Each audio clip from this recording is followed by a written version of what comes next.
Hey,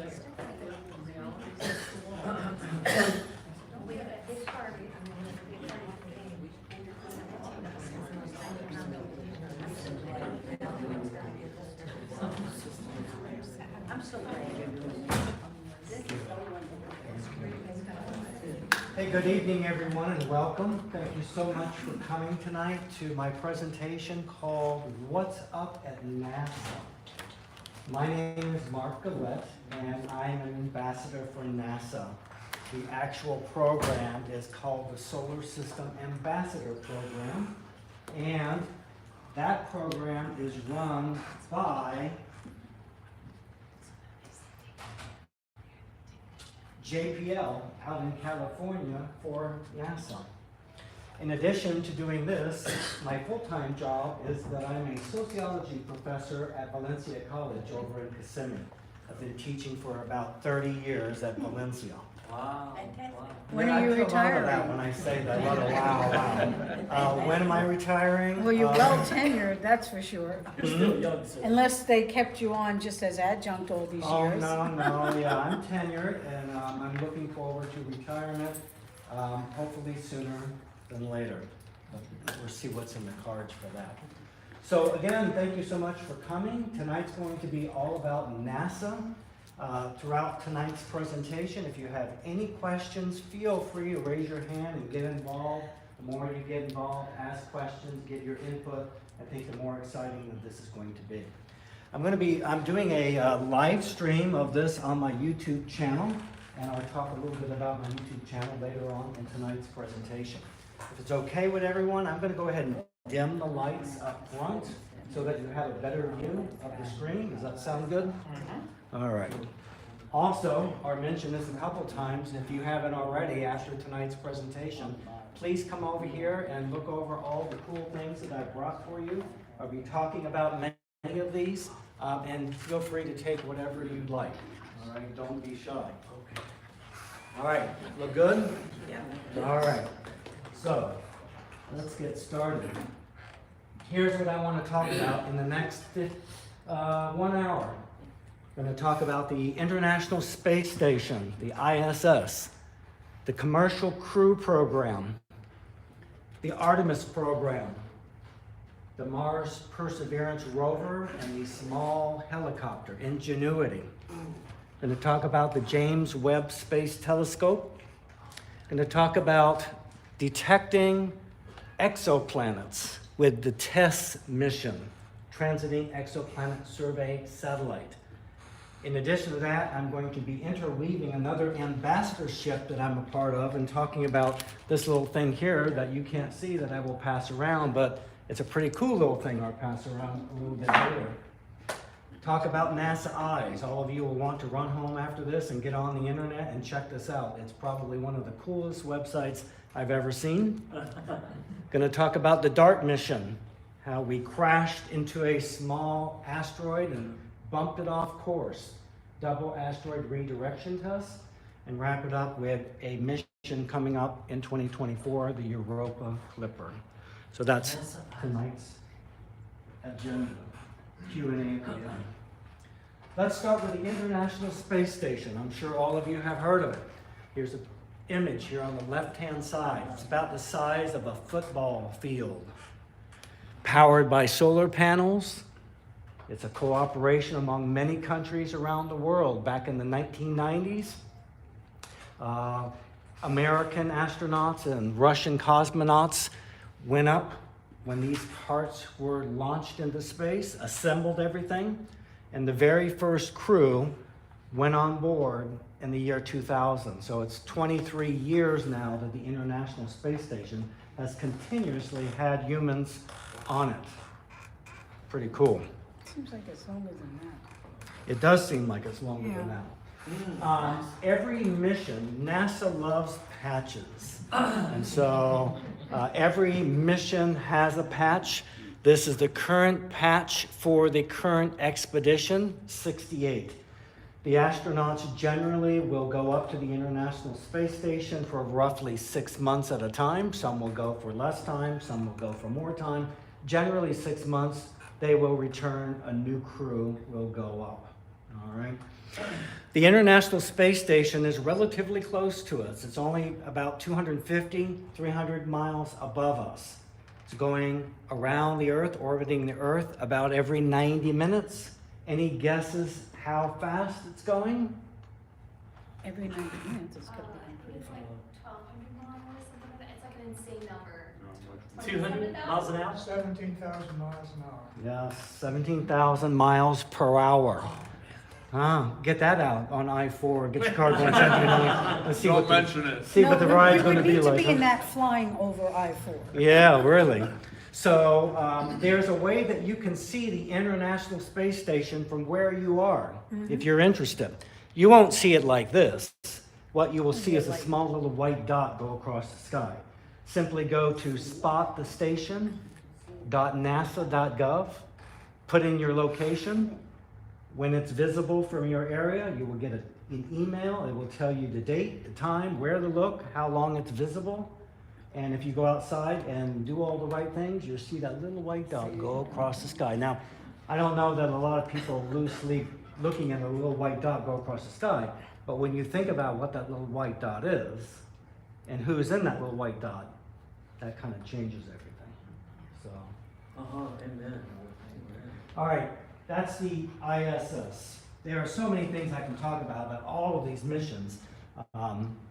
Just going to kind of keep going to try to get some stuff Are in. they trying to hire for SpaceX? No. So, you know that throughout history, NASA was created in the late 1950s.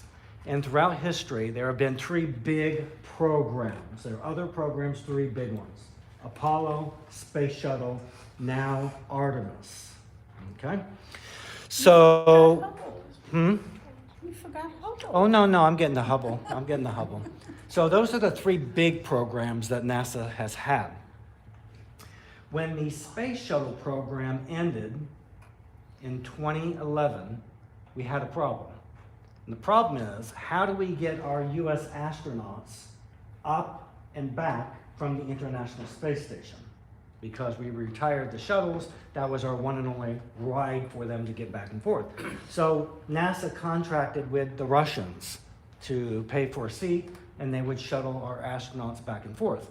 But NASA also said we need to come up with a long-term plan, because when the shuttle was retired, and the shuttle was all about low Earth orbit, going only 200, 300 miles above the Earth, the plan was to go back to deep space, the moon and beyond, but Artemis, we need to fix this problem. So NASA contracted with 2 private companies, SpaceX and Boeing, to ferry the astronauts back and forth. All right, so a little background on this. I'm sure all of you have heard of Elon Musk. He's the founder of SpaceX, a private company. SpaceX uses their Falcon 9 rocket. It's called the Falcon 9 because it has 9 main engines. And they created their Crew Dragon. This is where the astronauts go. So they take this, they stick it on top of their rocket, they launch from Launch Pad 39A at the Kennedy Space Center. They have successfully already brought up 5 crew. The 6th crew is scheduled to be launched in just within a couple, so coming up very, very soon. One of the cool things about living in Central Florida is when you know that there's a rocket launch and it's a clear day, you basically just walk out of your house, look over to Winter Haven, northeast, and you get to see a rocket launch, and that's pretty cool. So be on the lookout for that. Why do they call it the Dragon? I'm not sure what. It doesn't look like a dragon. Yeah, I'm not sure where that particular name comes from. No, The I'm guy not likes, sure. Elon likes dragons, maybe? He's got some issues. We all have issues. If it was a Chinese rocket, I could understand the dragon. Got some issues going on. They've done quite well. Now, on the other hand, the other company is Boeing.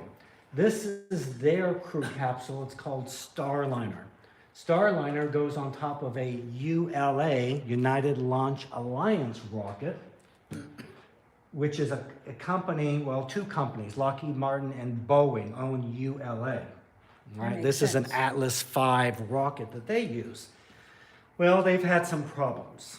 When they launched for the first time their Starliner, it was supposed to autonomously go to the International Space Station and dock. no astronauts on board. It didn't. They had a number of issues, including software problems. So they've spent the last few years correcting all that. Last year, they did launch, it did dock autonomously, and so now they are now prepared to take their first crew to the International Space Station, currently scheduled for April. If they're successful in that, then we now have 2 companies to shuttle astronauts back and forth to the International Space Station, and they're going to take care of that. Amen.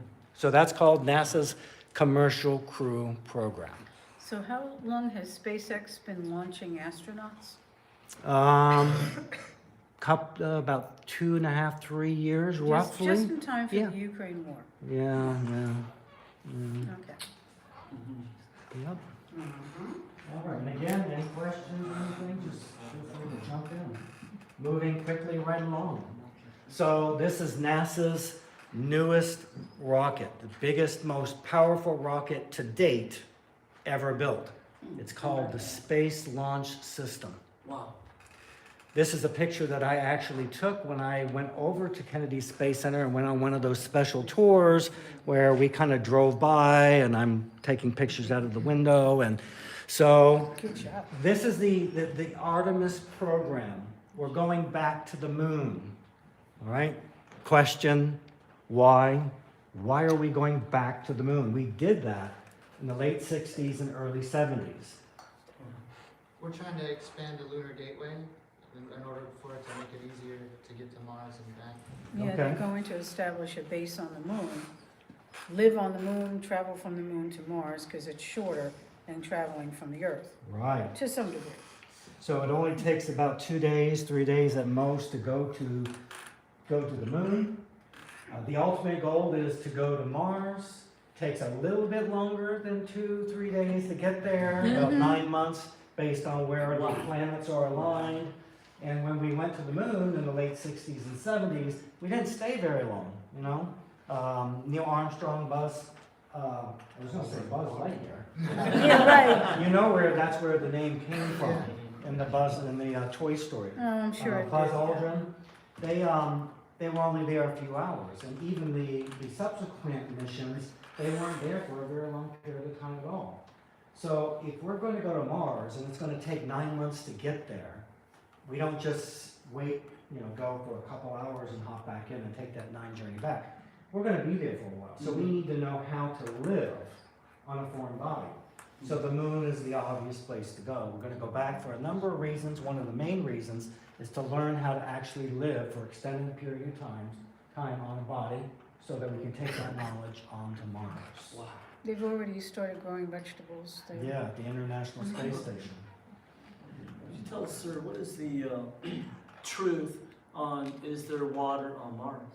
Yes, there's frozen water in the North and the South Pole. Yeah, there's water on the moon. And there's water on the moon, and that's why we're going to the South Pole of the moon rather than near the equator. And that's where they went for the Apollo missions. They went basically somewhere around the equators of the moon. Okay, we're going to go to the South Pole because there's water there, and Wow. it can be used not only for drinking, but it can be used for Bathing. fuel. Oh my God. Fuel for the rockets. They're gonna, fuel? Yes. Water? Yes, hydrogen, oxygen.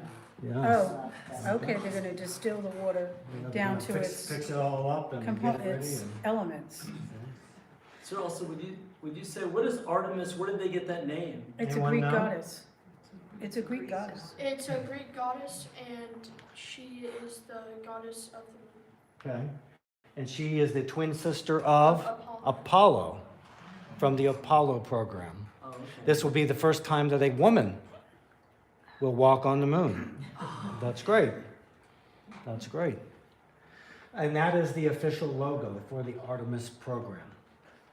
All right, so let me tell you a little bit here about the rocket, what we're looking at. This orange section is the core stage. Inside, you can't see there are 2 large tanks, liquid hydrogen and liquid oxygen. Those are the 2 liquid propellants that are inside there. Those run the 4 main engines, RS-25 engines that come from the Space Shuttle program. Each Space Shuttle had 3 of those engines. This has 4 of them supercharged. Okay? Along the side here, you have the solid rocket boosters, or the SRBs. Do they look familiar? They sent those to They should look familiar to you. What do they look familiar from? Space shuttle. The space shuttle program. Okay?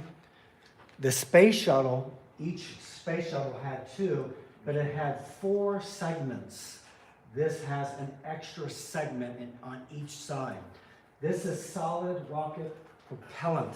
So in here we have liquid propellant, like gasoline, water. But here we have a solid propellant. All right? These 2 white SRBs do most of the lifting needed to thrust to get this thing into space. They actually do about 75% of the work needed to get this into space. Is Artemis sitting on the top of that? Yes. Okay. So 2 minutes after launch, these 2 will fall Wrinkle. away. With the space shuttle program, they were refurbished, reused. With this program, they will not be. Okay? After about 8 minutes in space, this will fall away. Okay, coming back to, falling back down. And yes, this is the Orion space capsule. This is where the astronauts will go. And this sits right there. You can't see it because there are fairings that protect it from launch. Once they get into space, those fairings will drop away. Okay? This is built by the European Space Agency. That's their contribution to the Artemis program. And this has all of the computers and space for the astronauts to leave Orion and to go into there, much like the Apollo program had the same thing. This is built by Lockheed Martin, the Orion capsule. Again, this is built by Boeing, and the SRBs are built by Northrop Grumman. Okay. Boy, they got every single engineering company. Lots of other companies are involved in the building of something or software program. Every state is somehow represented in this incredible machine. So after many years of design and engineering and building, it was launched for the first time just a couple months ago, November the 16th.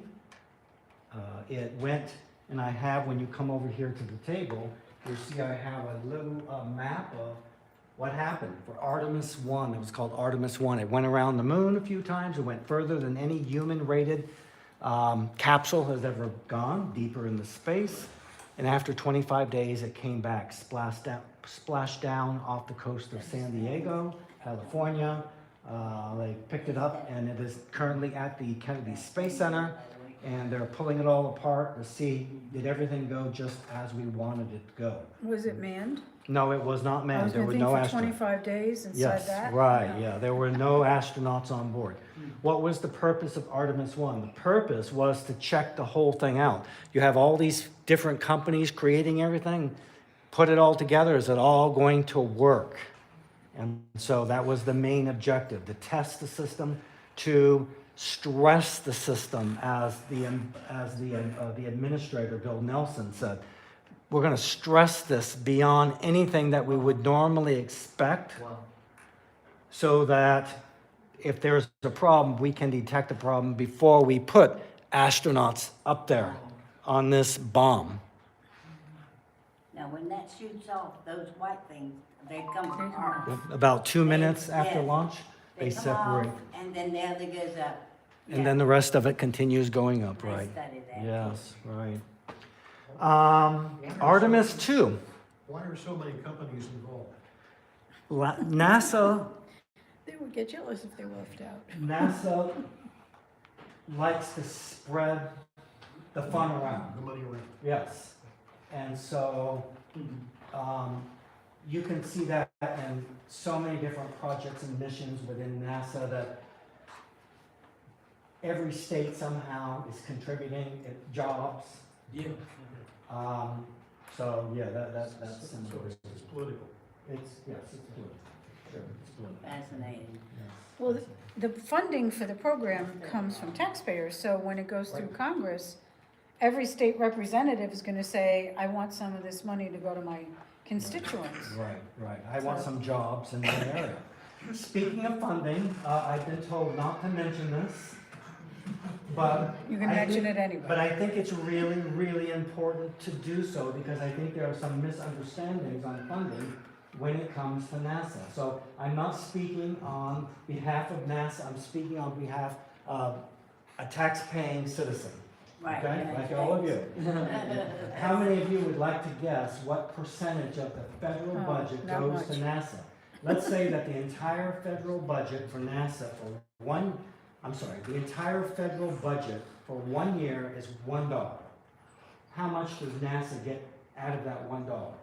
10 cents. Penny? A nickel. A half a penny. Wow. A half a penny. That's what NASA gets. When you think about the things that NASA does with that half a penny, to me as a private citizen who pays taxes, I'm like, I think that's money well worth. Amen. Okay, I'm back. Artemis 2, currently scheduled for 2025. It will have 4 astronauts on board. It's about a 10-day mission, launched from Kennedy Space Center, Launch Complex 39B, goes around the moon, comes back, they don't land on the moon. The purpose of Artemis 2 is to have astronauts inside manipulating the devices and touching the touch screens to see if everything works as it seemed to work for Artemis 1 that just occurred. Okay? Artemis 3, 2026, 2027.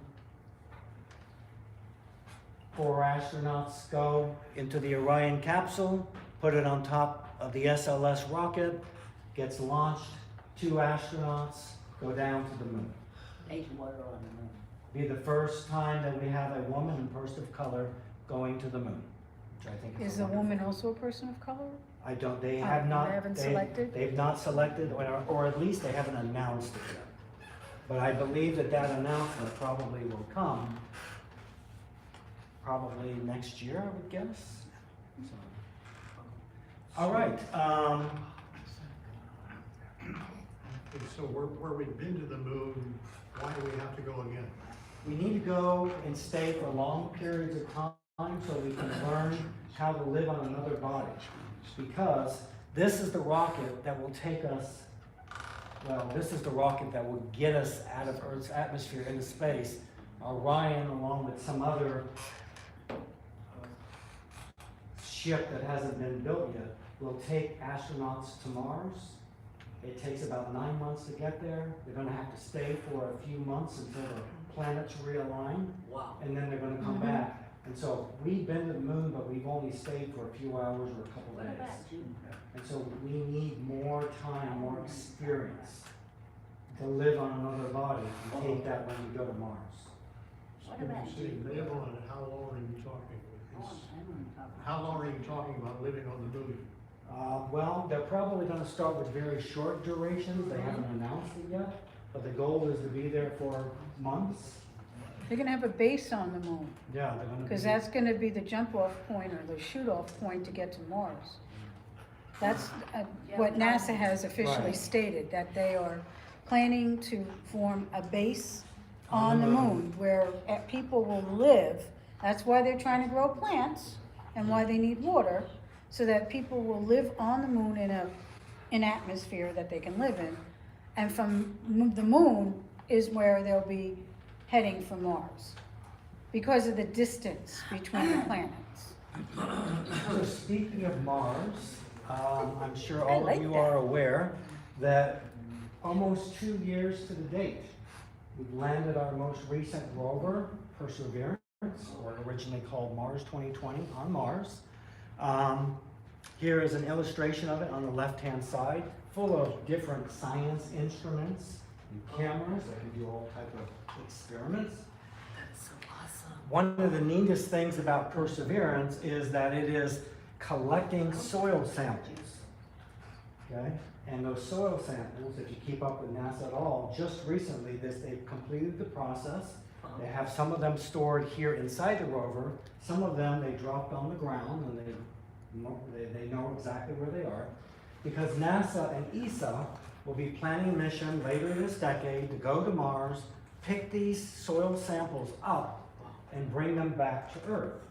Now, yes, the machine can do some analysis of the soil, but it can't do a thorough analysis.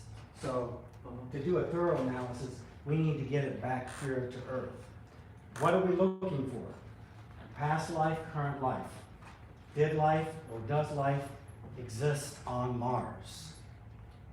Mars is a very different place today than it was a long time ago.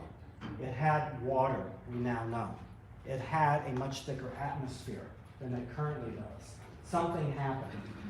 And now, and this is an actual picture of a helicopter I'll talk about in a moment. This is part of Mars in the background. It's a very barren place. It only has about 1% of the atmosphere of the Earth. Okay? So, is there currently life on Mars? There are no green little men running around with antennas. No. If there's life, it's probably underground, or we might find fossils of things that once lived there. We don't know. We don't know. But I think it's worth, I guess I'm speaking for Does it myself again, connect- to check it out. Does it connect anywhere to Jupiter, like Jupiter? Jupiter. Like go That's on? much further. So I'm going to actually be talking a little bit about Jupiter a little bit later when I talk about Europa. Yeah, because I studied it. Yeah, I'll talk about Jupiter. Okay. Is there life out there? Personally, I don't care. Don't know. Don't know. But that's one of several places that NASA is currently looking. I'll talk about another one a little bit later called Europa, one of the moons of Jupiter. There's a neat little helicopter that tagged along for the ride. They named it Ingenuity. It's very small, it's about the size of a toaster. When they were thinking about adding a helicopter to the mission, they were like, well, the atmosphere is extremely thin, and you have to have something to grab onto. You know, as a pilot, I understand that if I want my plane to fly, I need my wings to grab onto something, atmosphere, air. Well, Mars doesn't have a lot of that. So they said, okay, well, we're gonna have to design this in a very specific way to try to grab what little we can grab. And so they put this little gem underneath the rover, and they launched it. And I'm not sure if you've seen this video, but this is video taken from the rover looking at Ingenuity, the helicopter. This is actual video. You can see, where did they go? Maybe you have to stop the PowerPoint? Yeah. Stop the PowerPoint. Or do a screen share for the video, really? Switch the screen on.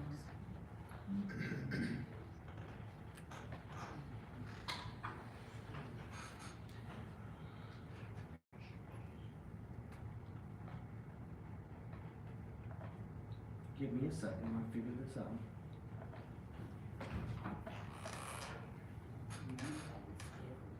All right. Uh-oh. Here we go.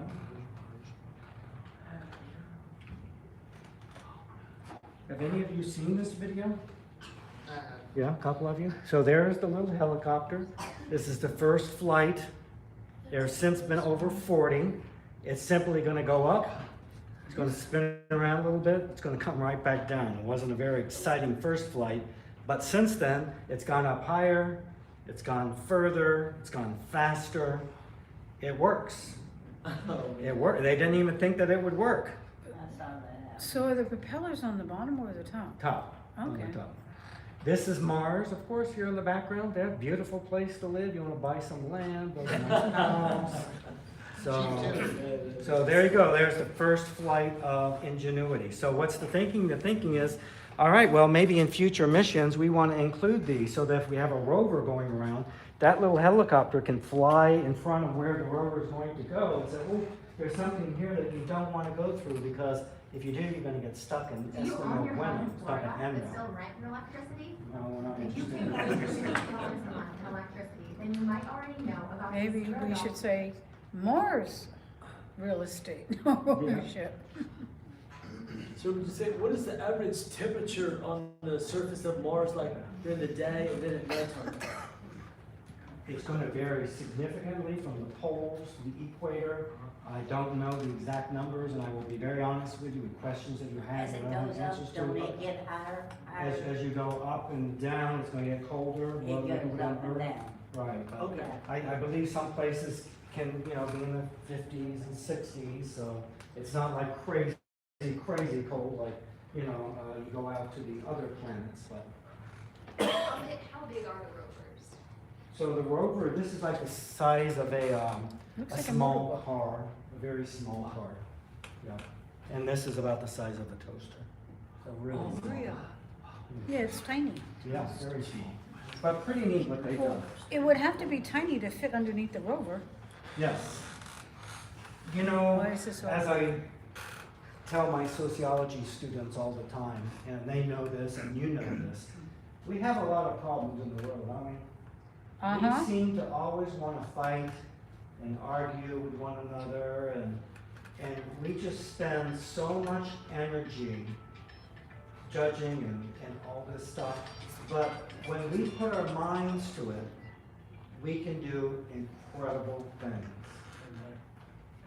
And just imagine if we could just come together and do more incredible things. It would be awesome. That's why I really enjoy doing what I do for NASA, because I am inspired by what these brilliant people are able to pull off. It's just so incredible. It really They is. don't have Pluto on there. And speaking of Yeah. how bizarre our world is, well, for what it's worth. James Webb Space Telescope. How am I doing on time here? You're at 6 o'clock now. Okay. James Webb Space Telescope. Let's talk about Hubble first. You've heard of the Hubble Space Telescope. It was launched in 1990 aboard one of the space shuttles. Had some problems. Luckily, it's only about 250, 300 miles above the Earth. We went up with the space shuttle a few times, grabbed it, pulled it in, astronauts fixed it all up, sent it back out. We got it working great, okay? 1990, it's been for over 30 years now. Many of the pictures that you see from NASA, if you look at the fine print at the bottom, they come from the Hubble Space Telescope.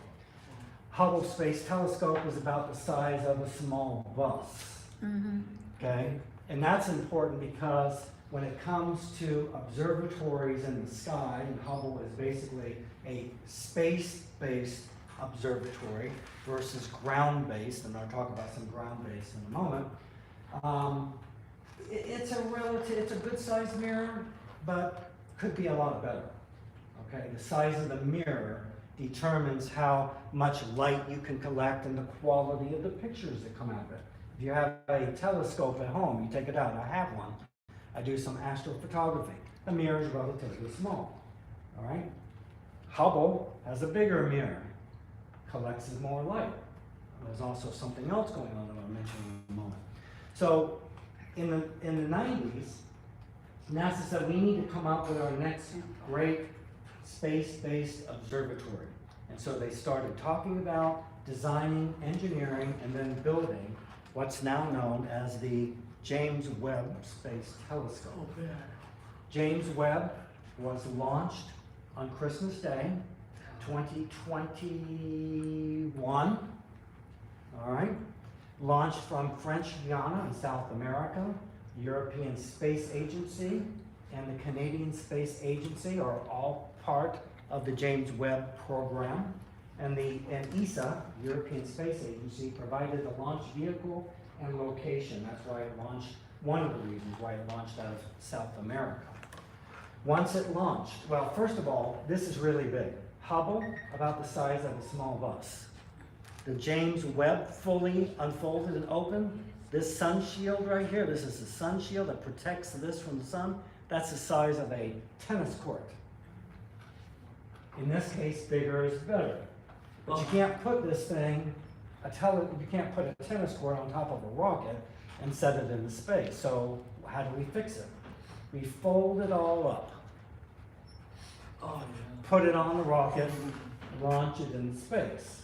Well, that comes with a whole new set of issues and challenges. Because if you fold it all up, is it going to unfold?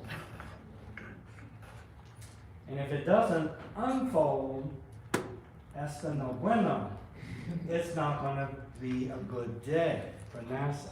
There were over 200 latches that needed to open to let something open, unfurl. Those latches then needed to lock into place to lock these things once they opened up.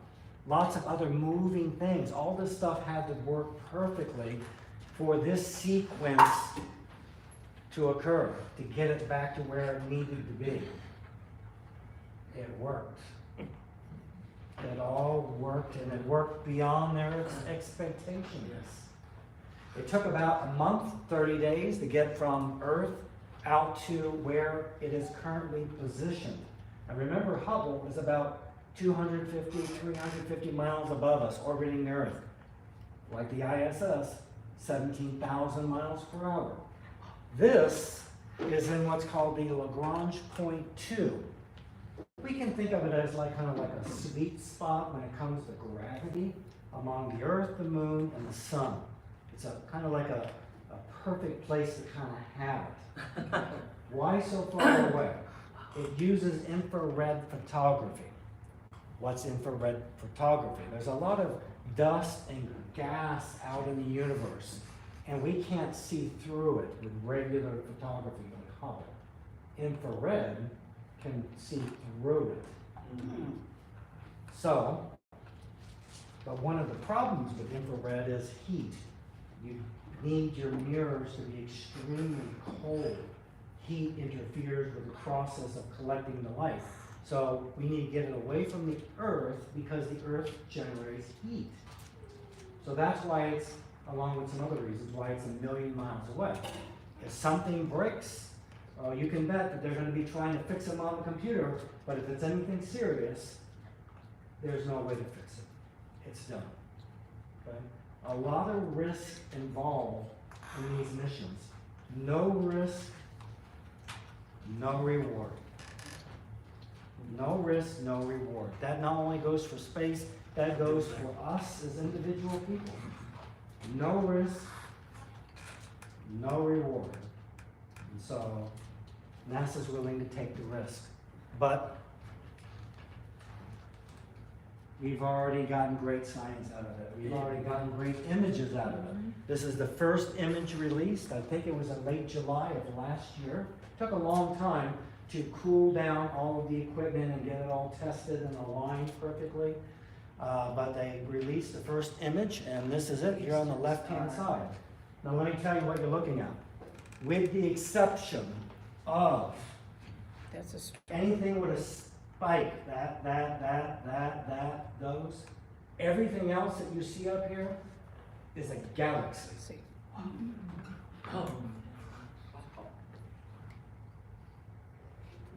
Lots of galaxies. Say that. About 10,000 of them. You mean like the Milky Way galaxy? Like the Milky Way galaxy that we're a part of. Every one of these, there are 10,000 of them up here. This is just a very small, little tiny section of the sky.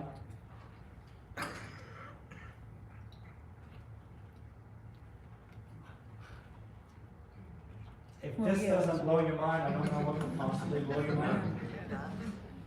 Talking about life beyond Earth earlier, when you look at a picture like this, regardless of your religious or philosophical beliefs about where we came from and all that, one would have to ask themselves, are we alone in this incredibly large universe? When we can't talk about the distance to other galaxies in miles because that doesn't cut it. So we use light years to measure the distance. The nearest large galaxy to our own is Alpha Centauri. Andromeda. Andromeda. How far away is it? 2.5 million light years away. What does that mean? That means if we had the technology, if we got into some type of a spacecraft and we headed in that direction, it would take us 2.5 million light years to get there. Light travels at 186,000 miles in a second. We'd have to be going 186,000 miles per hour to get there in 2.5 million years. That's the nearest big galaxy to us. These are all much, much, much, much further away than that. The universe is really, really big. When we see one of them little lights, small lights up there, well, how big are they down here? Yeah, so there are ways of determining the size because just because this one here is really tiny doesn't mean that it's not bigger than that one. This one may be further, or this.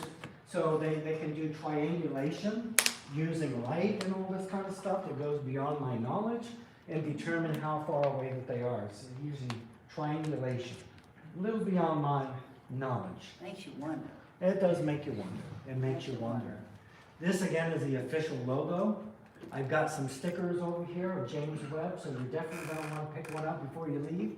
They're very coveted. People want them, so make sure you get one. Got a poster of James Webb over here, so please make sure that you pick up some of these items before you leave. The more you take, the less I have to take home. The Space Telescope Science Institute, they are in charge and they run the James Webb for NASA, based in Maryland. How are we doing? 6:10. All right, is there life out there? Well, so our solar system has how many planets? Oh, Demoted Pluto. Yeah, demoted one of them, so we have how many? that's We have many. 8. Mercury, Venus, Earth, Mars, Jupiter, And Saturn, Uranus, Neptune. All right, our stars are generally a pretty normal star. It's not unique per se. But we have 8 planets that orbit our star. We call it the sun. Okay? Every one of those galaxies that I showed you up there have trillions and trillions of stars. Scientists now know today that most stars will have at least one planet that will orbit it. Probably many more than that. Any planet, it looks bigger as it goes around. yeah, I want to show you a neat Yeah. system that we use to try to find these things. I think that satellite is neat. Yes, so this is a satellite that we use to try to detect these things. So any planet outside of our solar system is called an exoplanet. And again, I've got a really cool sticker over here that says, I love exoplanets. So make sure that you get one of these. There have been other missions, other than the one I'm going to talk about here, tests to detect exoplanets. For example, the Kepler mission. The Kepler mission took a satellite, put it up in space, and had it staring at one very small section of the sky for an extended period of time. And it discovered over 5,000 exoplanets in a very small little section of the sky. Okay? Then they had some problems with Kepler, and so they decided to, the gyros that are used to stabilize it, to keep it looking in the same direction, two of the 4 were failing. So they decided to do this a different way, and they renamed it K2. I've got a sticker here of K2. And here's Kepler. TESS is NASA's newest one. One more question. When you see the dipper, you call it the dipper, and you're looking at the sky, you see the dipper. Right, the Big Dipper. How far away is it even though you do see? the Yeah, dipper? I don't know. You don't know. Yeah, I don't know the And distance. then there's another one too, Yeah. a smaller one, Oh, yeah, and then a bigger one. Right, right. All right, so we have the TESS mission, or satellite here, stands for Transiting Exoplanet Survey Satellite. There are several methods used to detect exoplanets, planets going around other stars out in our Milky Way galaxy. One is a wobble. There's gravity in the star, or gravity pulls in the planets, and they pull on one another, and so when the planet is pulling a little bit on the sun, it makes it wobble, and we can measure the wobble. And that's one way to detect exoplanets. The most frequently used method is called the transit method. So I'll show you this video. Hopefully this one goes a little better than the other one, but maybe I need to, That brightest star don't come out. okay, so I need to end the PowerPoint. Give me just a second. Or just minimize it, so we don't see it.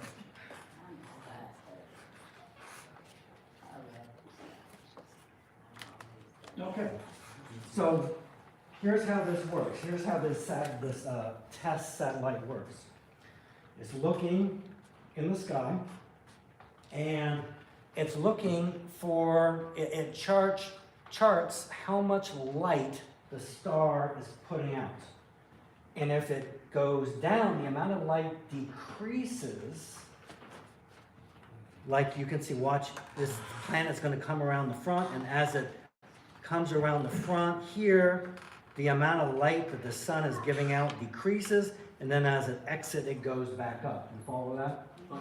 Even though it's an extremely small amount of light that's not getting through, that's being blocked by the planet, it is a change, and it's very measurable.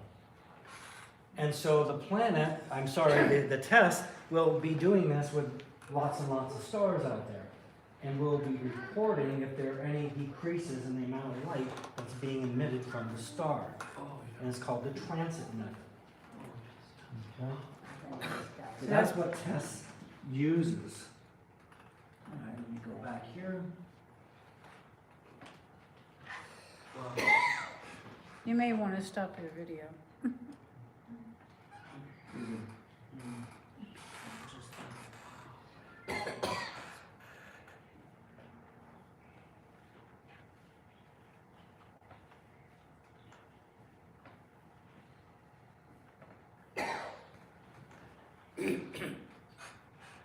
Okay, not quite where I wanted.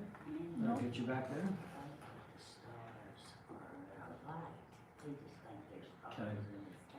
There's Tess. All right. So, once a satellite like TESS discovers an exoplanet, it's not announced to the world, oh, we found an exoplanet. Here it is, we are 100% that it is an exoplanet. It has to be confirmed, all right? And there are different ways that it's confirmed. And one way that it's confirmed is through ground-based observatories. So, in addition to being an ambassador for NASA, I'm also an ambassador for a program, Astronomy in Chile Educator Ambassadors Program. This program is where basically 9 other ambassadors come from the United States. We take a trip down to northern Chile, and we go to some of the biggest and best ground-based observatories in the world. In Chile? In Chile. And the reason we go to Chile is because Chile has, the northern part is very dry. It's one of the driest places on Earth. And that makes for really good viewing from ground-based observatories because you want to reduce the amount of liquid or precipitation in the atmosphere because that distorts our ability to view what's out there. You wouldn't want to put one here in Florida. Spend a lot of money because there's too much water in the atmosphere. Northern Chile is definitely the place that you want to have it. So, one of our stops was at a place called the Cerro Tololo Inter-American Observatory, CTIO. And we went to the SMARTS Observatory. This is a picture that I took of the SMARTS Observatory. And inside the observatory, this is me attempting to do a selfie. I'm not very good at that. This is the telescope and this is the mirror. As I mentioned earlier, it's all about big mirrors collecting lots of lights to give good pictures and to do things like confirm planets. So, one of the ambassadors that went with us works at the University of Arizona, where they actually manufacture these mirrors. This mirror here is about 1.5 meters, it's about 5 feet wide, and so his school will build the mirror. So he brought us a little souvenir, and this is a piece of glass that was rejected for the mirror on a new observatory being built in Chile called the Giant Magellan Telescope. So the piece of glass I'm going to pass around would have been used in that mirror for that incredible new observatory coming online. I don't know if it's next year, I believe. But because there's some type of a flaw in it, it was rejected, and so it's become my souvenir. All right. It is a piece of glass. Please don't open it because I don't want you getting cut. But what you're touching here is something, I started here in the back and had to go around. What you're touching here is something that would have been used in a really awesome observatory if there wasn't some type of a flaw in that piece of glass. I have another video that I want to show here. All right. You have to minimize the count.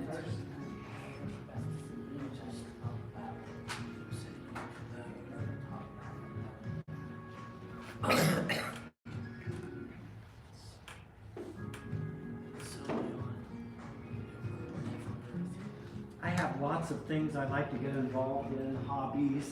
I have a pilot's license. I've driven a semi just for the fun of it. And so one of my newest hobbies is I have a drone. I have a drone license, so I like to take my drone going on trips. I do a lot of international travel. And so this is some drone footage that I took of the observatory. This is the one right here, the Smart Observatory. You can see the mountains. Absolutely gorgeous, gorgeous place. That's gorgeous. It's desert.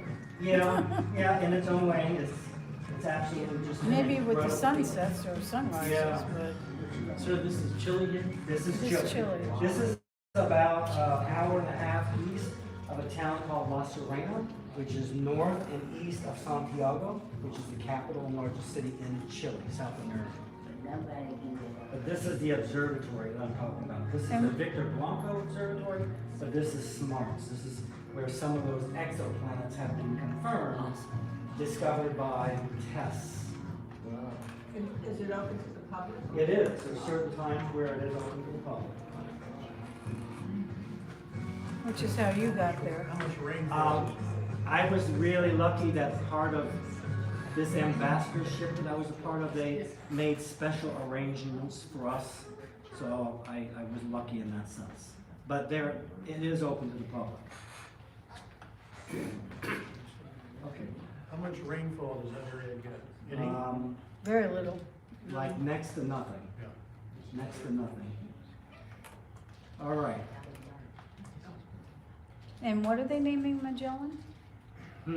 What are they naming Magellan, a telescope? Yeah, they're naming the new ground-based observatory the Giant Magellan Telescope. Not Galileo. No, there have been other things named after. I don't know why they picked that name. I have no idea. NASA Eyes. Has anyone seen this website before? No. No? All right.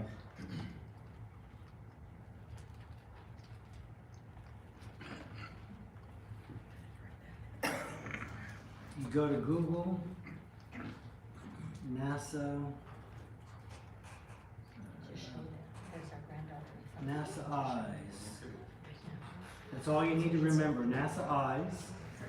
NASA Eyes on the solar system, NASA Eyes on asteroids, so on and so forth. I want to show you the first one. This is really cool. This is our solar system here. I'm going to scroll out. There are all the planets. Let's say that you want to find out, we just talked about TESS, and you'd like to know where that satellite is currently located. You type in TESS.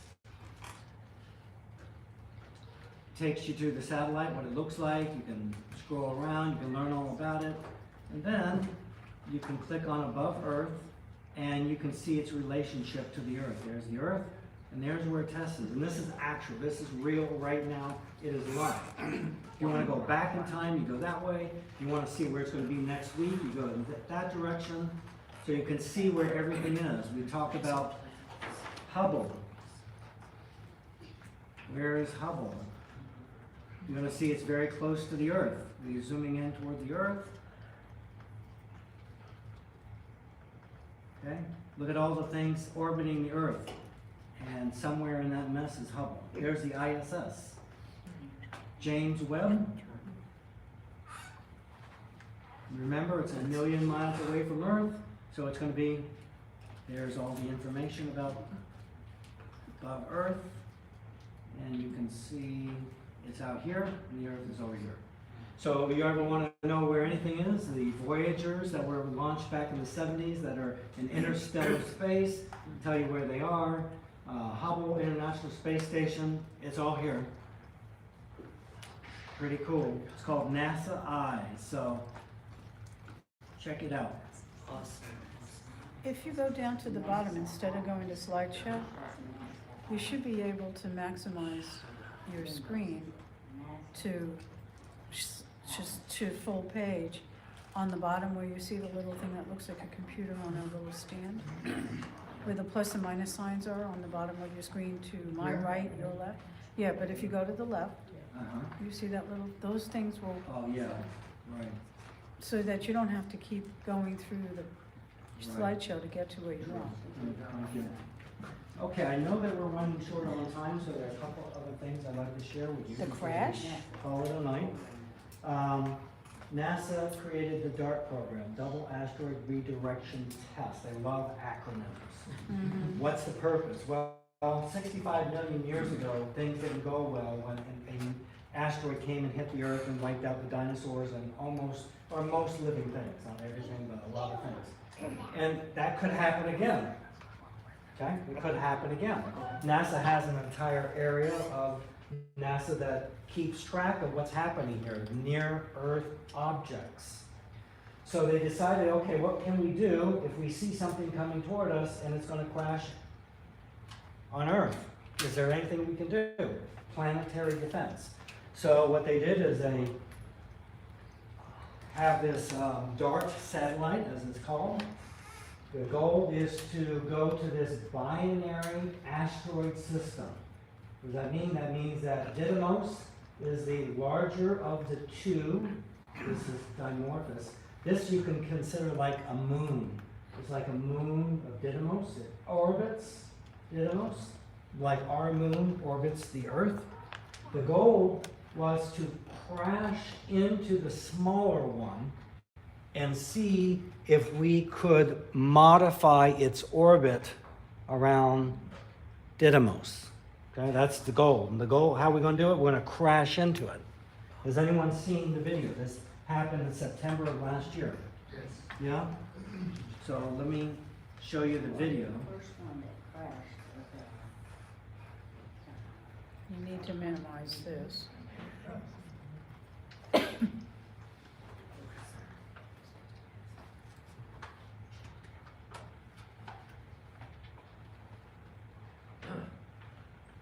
NASA Eyes. Here we go. So this is actual video taken and released by NASA. This is the larger one I was talking about earlier. This is the smaller one. The spacecraft is coming in and targeting that. Where did that big one crash? What's I that? remember the one that crashed to Earth. No, Yeah. this didn't crash to Earth. They're just trying to this destroy the live? little asteroid. Yeah, this is actual video taken of it crashing into that smaller asteroid.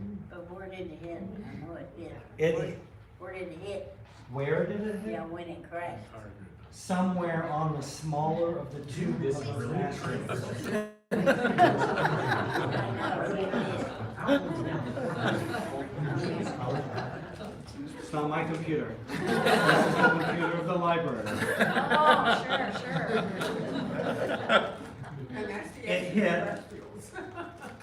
It I hit, saw you click on it, so it should do the big screen. it hit the smaller one right here, Dimorphos. It hit right there. And so it was successful. NASA was hoping to bump it off course by a few seconds, and they were able to bump it off of its course by almost 10 minutes. It was much more successful than they thought it was going to be. Poor Dory. There's actually another video as well, if anybody else is interested, on the actual impact from the DART satellite. It shows the actual impact. Yeah. And it's bigger than you'd expect. Yeah, right. Well, I'm assuming DART didn't survive. No, didn't end well I for don't DART. think it was going to crash into an asteroid and make it. Yeah, no, didn't end well for DART. And speaking of things not ending well.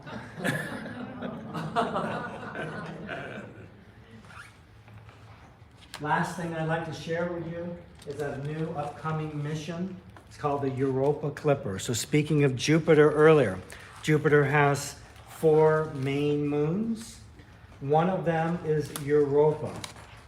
This is what Europa looks like. Europa, as a moon of Jupiter, has more water than all of the water on Earth. A lot of that water is frozen on the surface. Because Jupiter is so large, it's the largest of our planets, it has a lot of power, like gravity, radiation. So this mission, the Europa Clipper, this is an illustration of what the satellite will look like, will actually be in orbit around Jupiter, not Europa. And part of it is because of the amount of radiation that Jupiter puts out. And if the spacecraft is constantly in radiation, it's going to fry all the electronics. So they're going to put it in orbit around Jupiter, and it's going to do flybys of Europa. So is Europa emitting the radiation or Jupiter? Jupiter is emitting an incredible amount of radiation.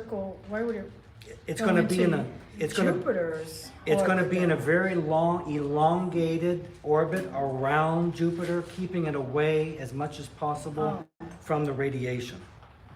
Because it can't orbit Europa because of the Right, pole? because it would be constantly around the radiation sent out by, yes, you're correct. Frozen water on the top. Now, as I mentioned earlier, Jupiter has a lot of, and there's a special gift coming around for you right now.